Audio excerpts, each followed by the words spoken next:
You are listening to Fantha Tracks.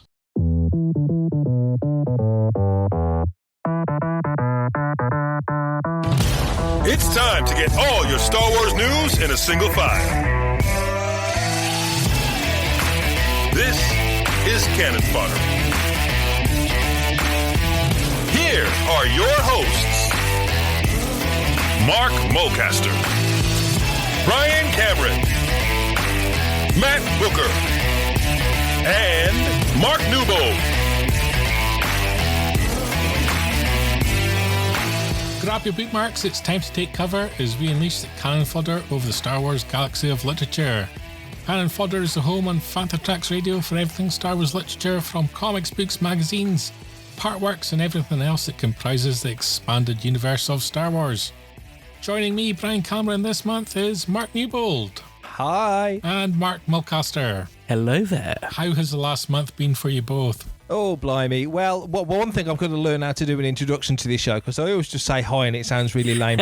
This month it's been really busy. Mandalorian's lighting me up. I'm enjoying my comics at the moment. Still working on the collection room.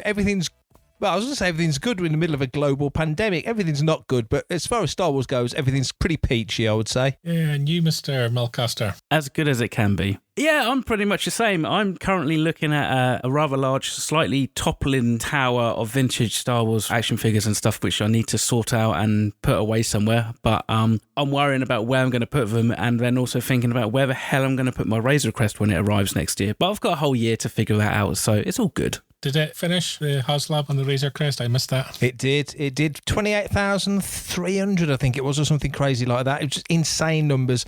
It didn't look like it was going to reach 17, which was like the final stretch goal. And then all of a sudden it was at 20 last week. And then, it had a monster rally. It was a bit like the barge. That had a crazy late rush, but I think the barge in total did sort of 7,000. This has done, like I say, nearly 30. So absolutely insane numbers. Yeah. I mean, but the difference is that the Razor Crest is available like internationally.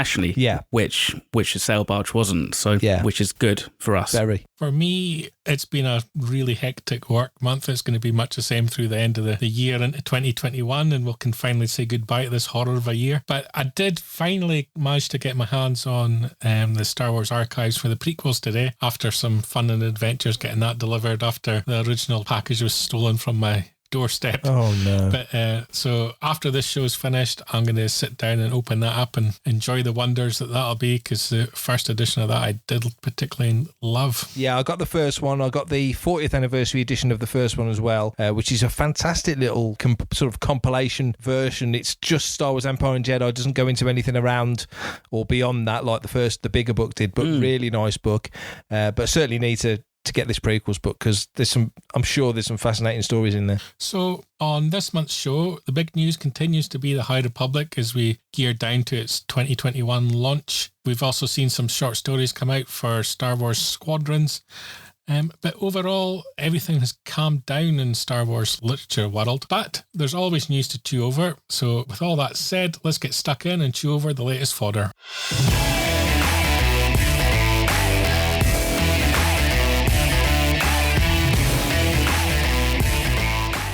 An exclusive Peach Momoka cover has been revealed for Star Wars Insider issue 200, landing on your doorstep on the 27th of January 2021 in the United States, and a couple of weeks later here in the UK. It features a cover featuring our favourite hero, the Mandalorian. Peach Momoka has just signed an exclusive deal with Marvel, so expect to see a lot more of her work on the Star Wars line. Star Wars Show Book Club continued. This month they were looking at Star Wars Last Shot, the Daniel Jose Older novel. Daniel, of course, will be part of the High Republic. Next time out, they're going to be looking at Myths and Fables with George Mann. Another Kickstarter launched this month. This one for Star Wars Toy Guide Volume 1, Kenner Action Figures 1977 to 1985. This one's being run by the guys who did the Blue Milk art posters, if you recall those. Coming in the 4th of May 2021, Thrawn Ascendancy Volume 2, Greater Good. This is the latest in the new Thrawn trilogy, coming from author Timothy Zahn. Also coming out to celebrate the 30th anniversary of Heir to the Empire is a very limited edition of Thrawn Ascendancy Chaos Rising. This new book comes encased in a foiled stamped slipcase and printed with a piece of Chiss iconography. It's going to cost you $150 and there's only going to be 750 copies available when pre-orders launch on the 17th of November. So guys, have any of you guys planning on trying to order this special edition book? Also, what do you want from book 2 in the new Thrawn trilogy? There's a question. I'm sorely tempted because it looks phenomenal. But it's a deep, dark path, and I know you tread that path, Brian, because you like going down deep, dark paths. That's where I lurk all the time. You know, you get one of these specially, like one Barnes and Noble book, and you feel like you want to get them all, but then there's so much stuff coming out, you can't keep up with all of it. So whilst I would like to say I want to get it, and I do want to get it, I probably won't. But I did enjoy Chaos Rising. I listened to the audiobook primarily, and it was very enjoyable. So for greater good, yeah, I'll be very interested to see where they take all the characters, because they kind of left it set up quite nicely at the end of the first one to sort of dive even more deeply into the Ascendancy and see where it's going to go. You know, they touched on Thrawn alliances with that Anakin sequence, and yeah, I'm very keen to see. I'm terrible with names. I cannot remember hardly any of the names. I'm just rubbish with names, but I'm curious to see how soon after that story they pick it up, because that first book did sort of skip through, you know, the time period quite neatly. You know, it covered a lot of ground, so I'll be curious to see how much ground they cover in greater good. I'm really looking forward to it as well. I don't think I will pre-order it because, for the same reasons, like you said, it's a very slippery slope. As soon as you start with one, you kind of feel compelled to get them all, but it looks beautiful. So, but we'll see how the sales go. Maybe it could always be my Christmas present to myself, I suppose. It doesn't really matter. Yeah, because it sure as hell ain't going to come from us. Well, no, because actually Matt said that you guys already brought me the prequel archive book, so, you know, thanks for that, guys. Yeah, it was a flyer. Yeah, it wasn't you that took it from my doorstep, was it? Maybe. There's a very neat T-shirt though coming out, isn't there? They've recreated the Tom Jung artwork for the original Heir to the Empire as a T-shirt, so I might get that. They have, yeah. It's actually a slippery slope. If you go on the website, the article will be part of the show notes. But if you start digging through that website, they've got a lot of really nice Star Wars T-shirts and bookmarks and all sorts of book-related and paraphernalia. Oh, no. You shouldn't have told me that, Brian. I think the Thrawn trilogy is probably as interesting as the High Republic series coming out. I think I'm as excited about that as the High Republic, just because it's Star Wars, but it's Star Wars not as we really know it, you know. So it's going to add a new and different dimension to it, and I think, you know, we've kind of dealt quite heavily with a lot of backstory of Thrawn to get him up to this point where he is in the Chiss. So hopefully at this point now it's going to kind of really start to get a bit more intense and stuff. And also it's a whole thing of, like, you know, Thrawn's always there for the greater good rather than his own political kind of aspirations, which it just flies completely counter to the Chiss culture. So it'll be interesting to see how that develops. Yeah, I'm kind of hoping it goes a little bit Game of Thrones-esque. And, you know, you've got the 40 great houses and 9 ruling families. You've got a real chance to get a little bit down and dirty into the culture there. And as you say, the opposing mindset of Thrawn set against that could make quite an interesting dynamic for a story. A certain point of view, The Emperor Strikes Back has started hitting doormats, and we've also had some excerpts for that released online. So if you haven't picked up the book yet, you can get a little taster. Paul Duncan, the author of Star Wars Archives episodes 1 through 3, 1999 to 2005, did an unboxing on his YouTube channel. Interesting to see his take. I think it was about 25 to 30 minutes he spent going through the book. Really fascinating deep dive into this. I've just picked up. I haven't had a chance to crack open the box. Have you guys had a chance to pick up this massive archive exploration into the prequels? Not yet. It's totally this one, which is probably about the same price as the special edition of Chaos Rising, is definitely on the Christmas list. Like Mark said about treating yourself to something for Christmas, I think this might be what I treat myself to, because that first book was just so good. I mean, it's a bugger to get out of that box. I mean, it's a proper hefty, should come with a coffee table, really. It's a proper tome, isn't it? You know, it's a beast of a thing. But yeah, I'm going to have another mooch through that before I get my hands on this one. But yes, it's totally on the shopping list. Totally. It's in my Amazon basket at the moment. I haven't pulled the trigger on it just yet, but I fully intend to. Probably actually when I next get paid, I figured why not. I've pulled the trigger. The one thing, without having opened it, I was kind of disappointed with was in the original trilogy version of the book, it came in a nice black slipcase, and this one's kind of done away with that, so it's only arriving in sort of a standard packaging. Oh, that's a shame. It's got the Archives logo on it, but it doesn't have the extra little element, which was kind of nice. Yeah, it was really cool. The proper handle on the top, and it's substantial. It was. I really really like that. I mean, and like you said, because of the weight, you do need that. And actually, mine is because of the size of it. It's on the floor. Yeah. In my collection, tucked out of the way. In its case. I don't know if I'm going to be able to do that or want to do that if this book comes without any extra kind of like protective packaging. I mean, it's a bit like the Star Wars Art of Ralph McQuarrie. Yeah. That's like a £21 book. That's heavy. And so that's actually on top of one of the bookcases, but that's still in its kind of shipping box because, again, you kind of want to keep it and protect it because it's such a nice book to have. Blueprints was another one that was a bit of a beast, wasn't it? And that's a big book. And I never did get frames, but I mean, that's on the list as well to get eventually. But I mean, that's that came in a wooden box, didn't it? Frames. And they never ever shipped them outside of America, and I could never get my hands on the original frames, which came in the huge wooden box. I even remember trying to persuade them in the Star Wars Celebration shop where they had it on display, and I've never been able to get one.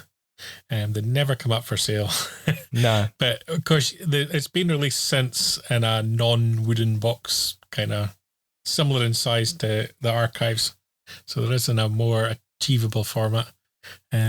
Talking of the Archives, just out as well is a smaller format edition of the original trilogy book, which is kind of like a bizarre kind of size. Yeah, it's about the size of an Argos catalogue, I would say, a thick Argos catalogue, and it's beautiful. The thing I like the most is when you look at a book spine out, it always looks nice when it's well designed. When you turn it around, you can just see the other side of the pages. It sometimes doesn't look so tidy.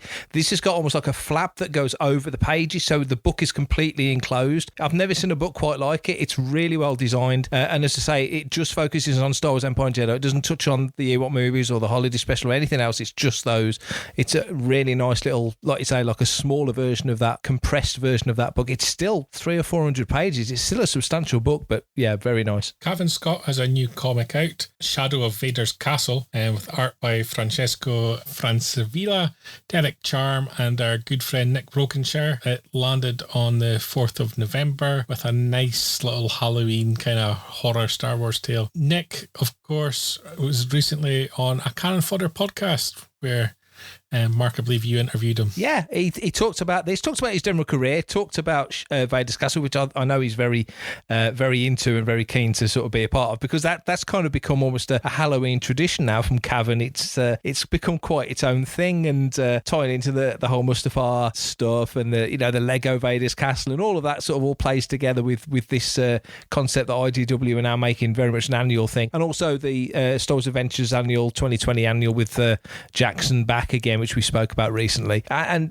the ongoing Star Wars Adventures title, which again Nick's working on. So yeah, he's got a load of stuff on the go, and that's just the Star Wars stuff. He's got stuff outside of Star Wars that he's planning and working on.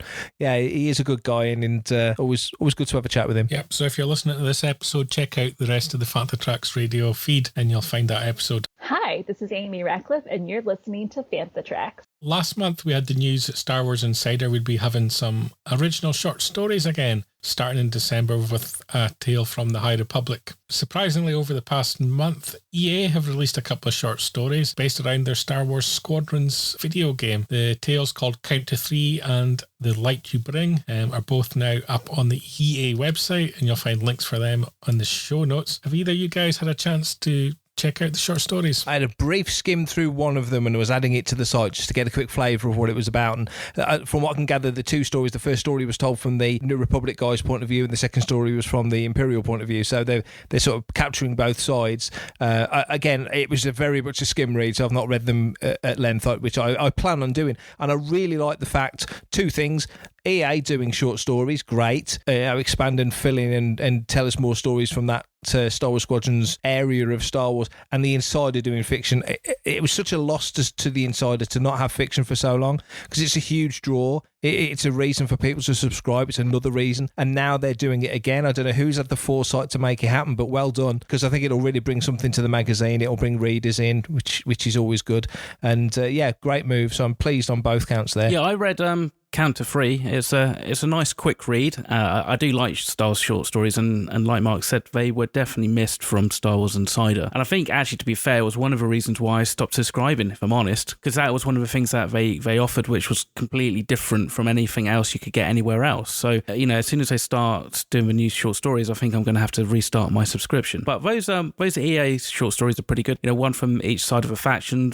They just kind of give a little bit of extra kind of like depth and insight into the whole kind of Squadrons mindset, and be honest, they're perfect toilet reads. They're just the right length. Marvel's January solicitations came out.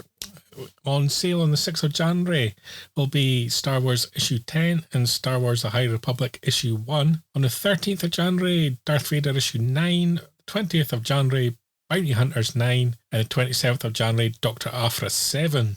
With it being issue 1 of the High Republic, I'll give you a quick little insight into the blurb that Marvel gave us. It is centuries before the Skywalker saga. The Jedi are at their height, protecting the galaxy as Republic pioneers push out into new territories. As the frontier prepares for the dedication of majestic Starlight Beacon, Padawan Keeve Trenis faces the ultimate choice. Will she complete her Jedi trials or rescue the innocent from disaster? New Jedi, new ships, new evils to fight.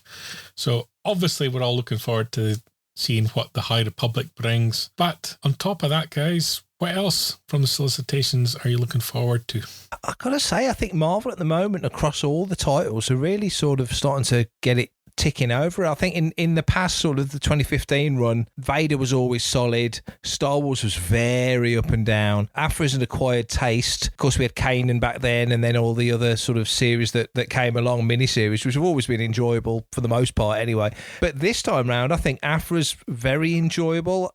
Maybe I'll just click with the character. I love the audiobook, and it's sort of made the character work for me more in a weird way. So well done, Sarah Kuhn, for that, because that was excellent. I'm really enjoying the main Star Wars title, which can be, as I say, has been very up and down in the past. Vader's been a good run. I know you're reviewing those on the site, Brian, and Bounty Hunters, which I'm sure we'll talk about in a bit. That's lighting me up. I mean, Target Vader was fun, with Valance, and now he's sort of leading the Bounty Hunters title. So, yeah, I think they're very strong all around. And as a consequence, I'm obviously naturally looking forward to High Republic. I'm really, really looking forward to High Republic, actually, from every avenue, the young readers, the novels, the comics, whatever else they do as time moves on. I think it's going to be an interesting era to dig into. Mm-hmm. Yep. For me, it's all of the above, really, to be honest. I think at the moment, Darth Vader's really strong, and Bounty Hunters is really, really an enjoyable read. And Dr. Aphra is Dr. Aphra, so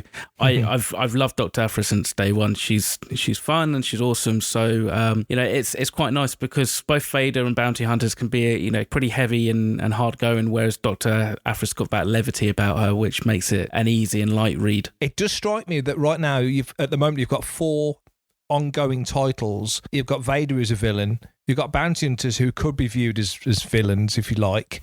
And for the most part, it's a good mixture of characters on all around in that sort of arena, with the focus being on Valance, who sort of reminds me a little bit of the Mandalorian at the moment. He's sort of a man on a mission protecting people. You've got Aphra, who's definitely not a goodie. She's a very wobbly morals.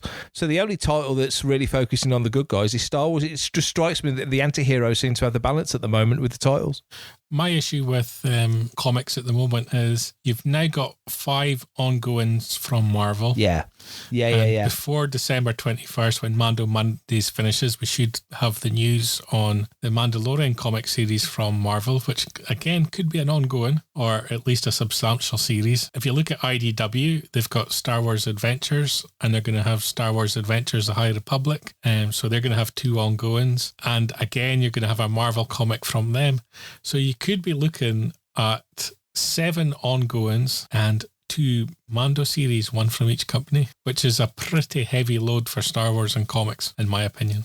Yeah, I agree with that. I remember back in the 90s when I was collecting Marvel and DC stuff, and you'd have 6 or 7 Batman titles, 6 or 7 Superman family titles, including Supergirl, Superboy and such. Spider-Man was the same. The real ridiculous one was the X-Men. There was God knows how many X-Men titles at one point. There was 11 or 12 to get every month, and it became unsustainable being a fan of all of those. So I just completely stopped collecting in 95. I just couldn't keep up with it because Dark Horse had got all their stuff going on, and they were always doing they were masters of the miniseries, weren't they, Dark Horse? So the best example was X-Wing, isn't it? The 4-part mini, then another 4-part, and then a 6-parter, and then they just made it an ongoing series, didn't they? They'd just run one off the back of the other. So it's too much to keep up with. They've got to be ever so careful. People could start tapping out if there's too much content to buy. For everything in one location, daily news, reviews, interviews, podcasts, video and social media feeds, bookmark FanthaTracks.com for Star Wars news 24/7, 365. We've mentioned the High Republic a few times. It's obviously the main focus in the Star Wars literature world at the moment as we gear up to launch. This past month, we had got a couple of new looks at what we can expect. We had a look at the Padawans of the High Republic, and we also had a look at the villains of the High Republic. Looking at the Padawans first, what did you guys take from what was revealed about the young people that are going to feature in this new series? So, of the 4, it's interesting that 3 are human and there's only 1 Wookiee for the artwork they've released. They all look kind of fairly similar, but you read the blurbs and they kind of go in and say how they're slightly different and stuff. Reef Silas he just looks a little bit kind of steady, whereas like Lula, she looks like she's ready and eager for a fight. So they're pushing this really, really heavily, and I kind of feel that they're having to do a lot of kind of promotion, and I think really the characters should just end up speaking for themselves. I think most people are on board with this series now, but just waiting for the actual books and the comics to come out. So whilst it's nice to get this kind of information, they don't really give you a huge amount. It's all very kind of sanitized and doesn't really give you a huge amount of insight into the characters. So I'm just really waiting and looking forward to when we can start reading this stuff and breaking it all down. That's a good point. I'm sort of steering away. I'm doing a Matt does this with a lot of stuff. He tries to steer away until it starts, and I don't want to get too much in my head whereby I'm expecting X character to be the spunky, plucky renegade who goes against the rules type character. You know what I mean? And you kind of build your own expectations before you read page 1, and I don't want to do that. I'm curious to see what the Wookiee character's like, because that's, we've had Wookiee Jedi before in Clone Wars, but, stuff like that could be interesting in this era because it's such a new era. They're really pushing the point of, the Republic's at its apex, which for an organisation that's sort of how many, 20,000, 25,000 years long, this era of the Republic and then the old Republic before and other republics, they've made that something they've sort of pushed on as well, that it's not one continuous ongoing republic that's sustained forever. It almost feels like it has ebbed. It's like, you have the different dynasties in China. Egypt had different eras of leadership. They're sort of hinting that, this is the latest version of the Republic. And then, you know what I mean? It's going to be really interesting to see why everything sat so well at this point and why they consider this as they do, the highest point of where the Republic was. I don't really want to know too much. I'm curious about Starlight Beacon. The station, seeing some images that was an interview in IO9 with Cavan Scott, which I read, but didn't want to read too much because I don't want to get too much in my head. But looking at the station gives you enough expectation to see, well, that's your jumping off point for all these things to happen. That's really the asteroid hitting the White House, isn't it? Sort of thing that all based around that station. So yeah, I'm looking forward to it though. None of the Padawans really jumped out at me, and I think it's part because they're being presented almost like a style guide. You're not really getting a feel for the character behind the look, if that makes sense. I guess the one that maybe jumped out at me a little was Bel Zettifar, purely because he's got this kind of evil-looking, mean dog. It's slightly sinister, yeah. Yeah, and that's maybe the one thing out of the 4 images that kind of adds a little bit of passion to it. Other than that, it felt quite flat, and I kind of find it odd that they're going throughout with this sort of concept art reveals. It's a little bit, I'm trying to pick a right word, but it's a little bit dull, and that's a little bit harsh. But don't you think, though, because we should have had this in August, all things being equal, with Celebration, that it's almost like they feel like they've got to pad it out and keep your interest high? Exactly. Yeah, exactly. Yeah. Yeah, definitely. Yeah, no, totally. Yeah, and that's it. I mean, it's the same with like releasing the chapters for the books and stuff. It's like I'm not going to read 2 chapters of a book 2 months or 3 months before the book comes out because I've already pre-ordered the book. You know, these are kind of concept art, or at least that's what they've labelled them as. So I suppose they're just to give everybody, including the authors, some kind of idea of who they're writing about. The other element that we looked at this month was the Villains of the High Republic, and Lucasfilm publishing creative director Michael Siglain asked the question, what scares the Jedi? And that's kind of the starting point for what they wanted as villains. We've seen some of them before, but I'm going to pronounce it the Nihil.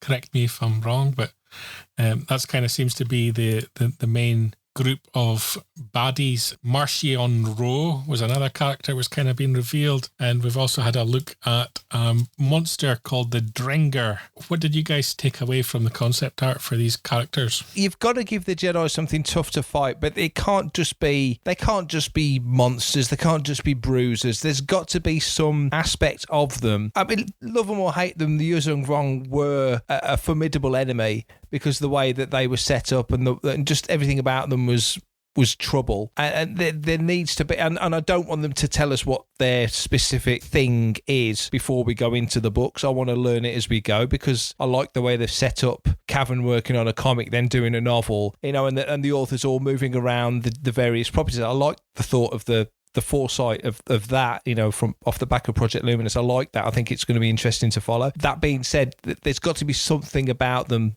like, I don't know, it's not part of the storyline anymore, but Thrawn having the Salamiri, you know, the Force Negator creatures, you know, something that's a little bit different about them, so that the Jedi can't, Superman can't look through an leaden box because his X-ray vision doesn't work with lead, sort of thing. And Lex Luthor always took advantage of that in the comics. Something means that the Jedi's powers are negated or not working or something, because again, it feels like when you look at some of these characters in this era, some of them look like, you know, almost literally like superheroes. That they're being presented like they're next level Jedi. So there's got to be something about these bad guys that makes them not work as efficiently. What's interesting is the name, isn't it, the Nihil, which is, I guess, just a take on nihilism, which is basically, from what I understand, just kind of like a rejection of like religious and moral principles. So they are the antithesis of the Jedi in respects that if these Jedi are meant to be kind of like really religious icons, and that's what they look like they're being set up for, these guys are kind of completely anti that. That's possibly where you're going to get that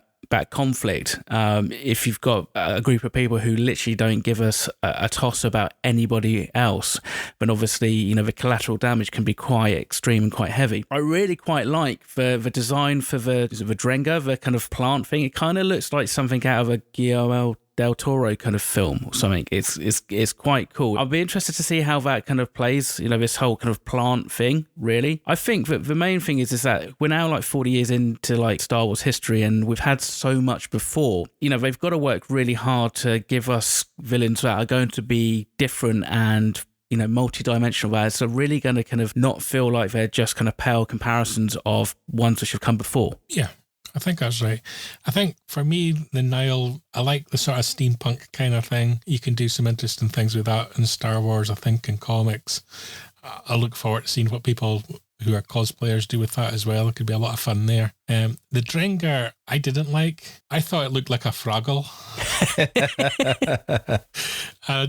Every time I look at it, I just have the Jedi singing "Dance Your Cares Away."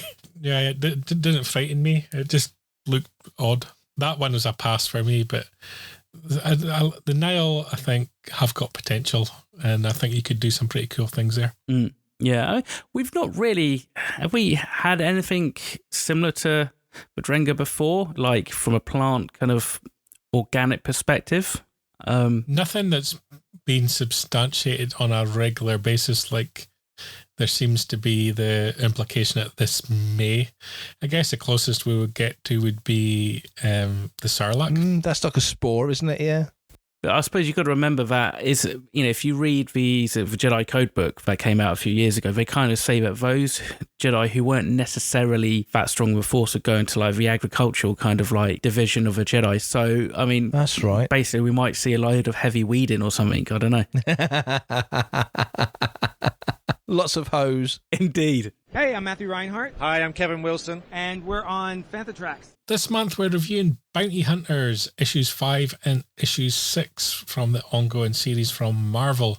I've made a career out of wearing a mask. I want you to save your life by wearing a mask, and maybe save the lives of others by wearing a mask.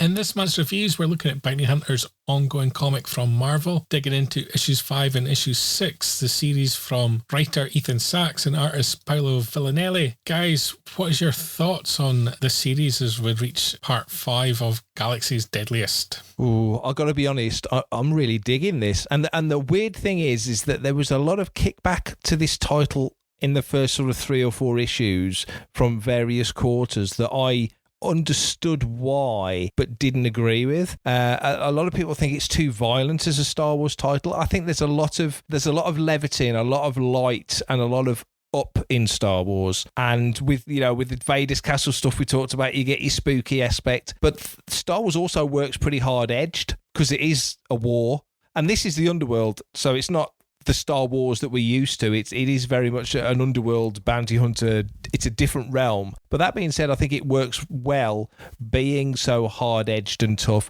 These characters looked sideways the wrong way. You're going to come to a sticky end. And I like following that because there is that in the galaxy. It's the light and shade. And Valance, I said it earlier, as a character, I mean, he's been around forever. I think Walt Simonson was involved in designing him back in the day. We've got that interview coming to Canon Fodder very soon. So he's been around forever. He's had a renaissance, again, like I said, through Target Vader and now this, and issue 108 of the old Marvel run. He came back in that. And the solo title as well, obviously, he was involved in that. It just seems to work as a concept where it could very easily fall flat and be, here's the issue with Bosk, and here's the issue with Forlom, or 4LOM, as we're supposed to say now, and Zuckus and whatever, and you bring your classic bounty hunters in to bounce off or work with him as the lead focal character. But no, it's been way sharper than that. Ethan Sachs really does nail these characters' voices and gives them lots to do. I note it in the reviews, they really do get around the galaxy and move about and never stop moving like sharks, like these characters wouldn't, and that's why it kind of reminds me of the Mandalorian, because he's constantly on the move. He very rarely stops for breath. It's always go, go, go. I'm loving it. I've got to say, it's probably my favourite title at the moment. Issue 5 has got a really freaking awesome cover. Although I do have one complaint, and this is a common complaint that I do see with people sometimes drawing Boba Fett, is that they never give him the right blaster. So they always give him the Return of a Jedi blaster, even though he's dressed in his Empire Strikes Back gear. I don't know, that may just be me. I've not at one point really thought that this is over violent at all. Maybe that's just my own disposition. But personally, I think the tone of these comics is gritty enough, and it always seems to be a purpose, and there's always movement and there's action and stuff. It doesn't necessarily feel too kind of like outwardly violent for the sake of it. There's a lot of kind of conflict, and there's a lot of rivalry, as you would imagine with the bounty hunters. So you have to get across that. And let's be fair, bounty hunting is a dangerous profession. So of course people are going to get a few kind of like knocks and body counts along the way. I mean, the artwork for this issue, I think is wicked. What did you make of it, Brian? I love the artwork in it. I think the artwork throughout superb. The characters, the environments, the depth. I'm going to pay tribute as well because the issue is dedicated to Alan Harris, issue 5, which I thought was a nice touch. Obviously, Alan Harris who played Bosk, who passed away at the start of 2020. Yeah, so issue 5 for me worked really well. I also liked how in issue 6 we were at Minbin. So I liked how they're bringing back in play worlds from Solo, because I didn't think Solo got a fair crack at the whip. Yeah, I mean, well, Glee Anson as well. That was the planet that what's his face wanted to go and retire to, wasn't it? Beckett. Beckett, yeah, that's where he wanted to go. Yeah, that's right. I guess the one thing I would say against Bounty Hunters is I'm tired in a little bit of violence. I don't know why. It's just not working for me. I don't know if it's because it's too Terminator-esque. I get some people's complaints about the level of violence, but again, I'm not against that because there should be enough scope within the Star Wars franchise to do a little bit of something for everyone. So if this comic isn't for you, just don't pick it up because there should be something else that is. The one thing I would say I would slightly take away from the art is that I often feel that they pick the wrong thing for the full page. early issues, like issue 2, they had some great shots of Boba Fett. But when you go into the later issues 4 and 5, I just felt that some of the choices in the panels were just odd. Where they placed their focus just didn't work for me. I'm not a huge fan of the story. I have to be honest in that regard. Yeah, definitely the art. It brings something different to Star Wars, and different's always good. Yeah. I get what you mean about the story. It's kind of Romeo and Juliet, isn't it? It's that sort of thing with the warring houses and such, which I would imagine is a fairly regular standard thing for the underworld. You know, Guavian death gangs always going to be going at Cancer Club sort of thing.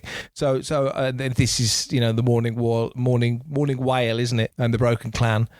So that's interesting. I don't mind that. It's the backdrop to the characters that I like, you know, and I get what you mean about Valance, because they really could become tiring after a while. I mean, he gets the crap kicked out of him, he gets the skin scraped off him, he gets battered and beaten up, and sometimes he does come off more like Inspector Gadget than anything else, you know. So they can sort of go to the well too often with that element of him being beaten to crap, because half of him is human and half of him is machine.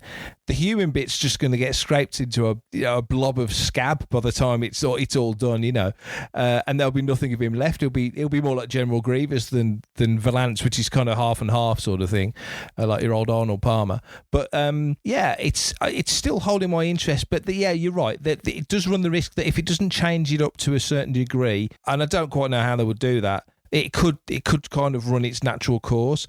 Totally agree with what you say about Solo. Solo didn't get a fair shake in any regard as a film, as an IP that they could have expanded upon, you know, because this sits within that wheelhouse completely. This still feels like more of a spin-off from Solo than anything else, even though it's not. So yeah, you're right. The violence doesn't bother me, but I get how some people do get twitchy about it, but I like them. They're hard-edged characters. They're not there to be nice. It's not your thing, like Brian says. Just don't buy it, you know, just... But I suppose there's always that risk, isn't it, of you never know when there's going to be a crossover into a Darth Vader comic or something like that. That's true. But that's yeah, true. I mean, Valance is an interesting character because I get why you're so fond of him, Mark, because obviously the history of Marvel comics, whereas I kind of just came into it and just went, it's kind of like the Star Wars equivalent almost of a Terminator. That's kind of how he sometimes comes across, because he seems to always get back up in such a way. But he's got a heart of gold. That's the thing. Yeah. You know, that's the difference between him and the Terminator anyway. So, you know, so it'd be interesting to see. Obviously, there's parallels you could start to draw between this and the Mandalorian, with him now looking after the kid and stuff. Yeah. We'll see how that goes, but at least there's a little bit of an interesting story there, because there's, like, you know, the sort of do with the heritage and all that of, you know, the clans and stuff. So let's see where it goes. I'm quite interested in this one. Because I'm a sad person, and we can all agree on that, I'm a person who studies credits. And on a side note, The Mandalorian, the way that it presents the credits is an absolute disgrace because you can barely read them. Yeah. That's Disney Plus, isn't it, though? Yeah. That needs to be improved. But in issue 5 of Bounty Hunters, Robert Simpson, the senior editor, is credited as Senio editor, so Senio, missing the R. Wani failed at his job in issue. But if you're a scholar of Latin, Senio means feeble old man. So I just wanted to give a shout out to Robert Simpson, because you've missed something there and I caught it, and we still love you. It was corrected by issue 6. It is a problem they've had before, though, isn't it? You've been very sharp at picking up on this stuff, Bri. You know, those little credit faux pas and things like that. They've made a few over there, and numbering issues with the some of the covers. It's a bit frustrating, isn't it? Yeah, definitely. When they do the year-long, at the moment they're doing the Empire Strikes Back 40th anniversary covers. Not once so far have they ever got a whole series right and numbered it correctly. But there we go. They're doing okay so far in Empire, I think. I haven't picked up on a mistake there yet. Hello, I'm Ahmed Best, and you're listening to Fantha Tracks. Coming up later this month, on the 17th of November, Star Wars Rebels Volume 1 comes out, the new manga from Yen Press. Bounty Hunters 7 hits comic book shelves on the 18th, along with Star Wars Adventures 2, although I believe that may be delayed. 24th of November, Bounty Hunters Volume 1, Galaxy's Deadliest, comes out on trade paperback, along with Darth Vader Volume 1, Dark Heart of the Sith. Volume 2 of The Mandalorian Art and Imagery should hit comic book stores on the 24th of November, and on the 25th, Dr. Aphra Issue 6, along with Star Wars Adventures 3. Again, expect Adventures 3 to be delayed. Star Wars 7 comes out on the 1st of December, along with a host of Mandalorian books. We get The Art of Star Wars, The Mandalorian, A Clan of Two, The Mandalorian Allies and Enemies, a World of Reading Level 2 book. And also then we get The Skywalker Saga, the official collector's edition from Titan. Heading towards festive times in the holidays, on the 8th of December, from Screen Comics comes The Clone Wars Season 1, Volume 1. Funny that comes out round about when The Mandalorian's finishing. Just making an observation. On the 8th of December, Star Wars Insider 199 hits shelves, along with Legends Epic Collection Tales of the Jedi Volume 1 and The Empire Strikes Back Special 40th Collector's Edition from Titan. Star Wars 9 Tarkin's Will Part 3 is due on the 9th of December, and wrapping us up for the Christmas period comes on the 16th of December, Bounty Hunters 8, Darth Vader 8, and Star Wars Adventures 4, which has got no chance of being out in December, so don't expect that until 2021. Guys, out of what's coming out in the next month, what are you most looking forward to? I really enjoyed Star Wars Adventures 1. So I am looking forward to number 2 whenever that arrives. I think the biggie is the... I'm looking forward to the Mandalorian art and imagery. That should be fun. And the art of Star Wars The Mandalorian with Season 1. That's a must-buy, I think, for anyone. Obviously, I'm going to say it, but Insider 199, because I know there's some cool stuff in there. So yeah, it's a good little run into the end of the year. I think there's this... It's covering all bases there, but it'll be interesting to see how the Mandalorian publishing program 1 kicks off and 2 is received. You know, we've talked about it before on this show, and I think me and Mark have talked about it on Making Tracks. You know, I think Mando as a character visually in that show is just, they've caught lightning in a bottle. But to translate that to comics and to literature, and I know Adam Christen was working on the novel, that could be a real tricky task to capture that character and do him justice on the 2-dimensional flat page, be it comics or literature. I'm interested to see how they do it. Yeah, I mean, with a Mandalorian comic anyway, you kind of run the risk of it becoming another Star Wars Bounty Hunters. Like you said, we have spoken about this before, and, you know, there are similarities to Boba Fett and to The Mandalorian in terms of, like, the lack of dialogue and stuff like that. So, same as you, I'm well up for the art of Star Wars Mandalorian, but I'm really eagerly waiting for the Empire Strikes Back 40th Anniversary Collector's Edition, because that's been delayed and delayed and delayed. So it'll be nice to finally have that. It's a good, strong back end of the last part of the year. So anything that we get, Dr. Aphra 6 is going to be fun, and more Bounty Hunters, always good. So yeah, bring it on. For me, I'm going for Tales of the Jedi. I mentioned it before, but it was one of the collections that's been delayed. I'm looking forward to that, just to look back at that again as we're looking at the High Republic as well coming out in January, because Tales of the Jedi was really the first time Star Wars really went into a different time era out with what they were doing movie-wise, and they really took a big leap of faith into the distant past of Star Wars and came up with something quite radically different at the time. And I'm just interested to see if there's any nods to it from Tales of the High Republic. That's a good shout. Yeah, I mean, blimey, when was that? 92, 93? Tales of the Jedi? It was way back. Way back in the dark times, just as we were getting a Star Wars publishing program going again.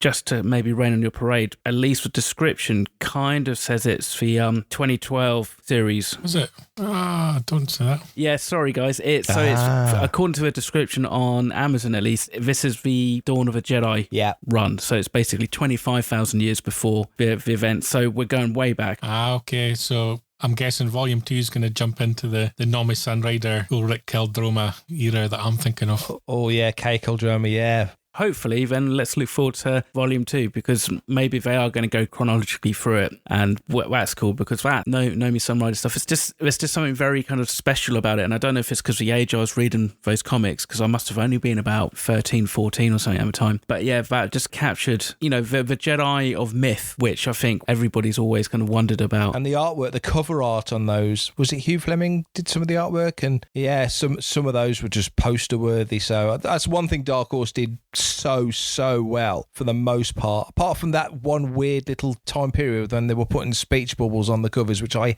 hate with a passion, was that their cover art for most of their titles was top notch. This is Steve Bloom, voice of Zebralios, and you're listening to Fantha Tracks. Caravast. May the force be with you.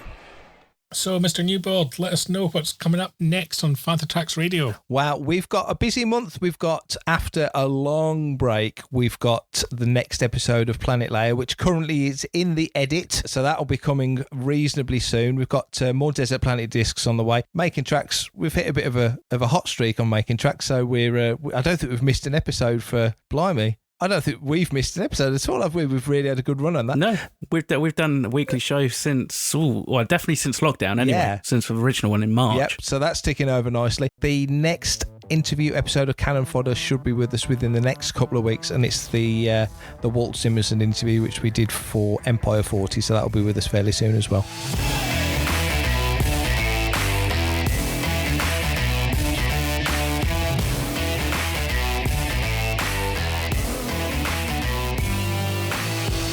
Thanks for listening to this month's Canon Fodder. If you want to be part of the action and stay updated on all the latest Star Wars news, visit fanthatracks.com and download the Fantha Tracks app to follow us on your mobile device.